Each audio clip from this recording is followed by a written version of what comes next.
Yeah, welcome back, guys. So now in this lecture, I want to talk about the split. So you see, like in Excel, if you're working in Excel, you remember there is an Excel function called.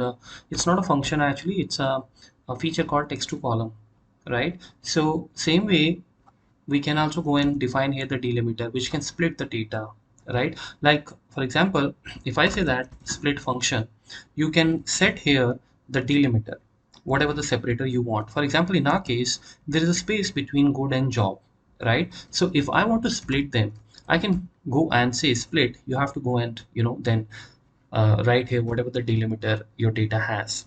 If it is a comma, then you can write comma. So if you go and run this, see that you find that the good is separate and the job is separate. Now let me tell you one thing. I know that many of you will be confused that in which particular format is this the output is coming, right? See, this is basically a list gets created. We haven't done the list, but you remember, if you have seen the variables chapter, I was telling you that there are a few more classes, data types, like list, like a tuple and dictionary, which we will do later, right? So this is basically when we will start working with the list after the strings, or maybe after the loops, then you will understand. But for now, please remember that this is how we can split the data.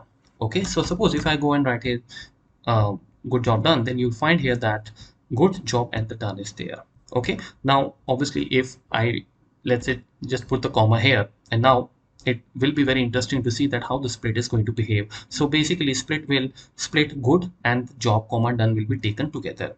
Split, so this, when the split works, it creates this list. Now how you will know that this is a list? Because you see at the end and the beginning there are square brackets. So list is actually written in this way.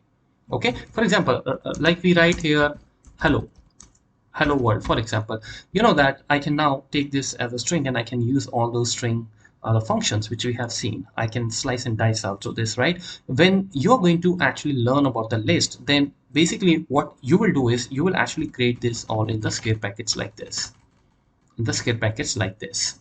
You got the point, right? And then obviously, I mean, you will go and use another words.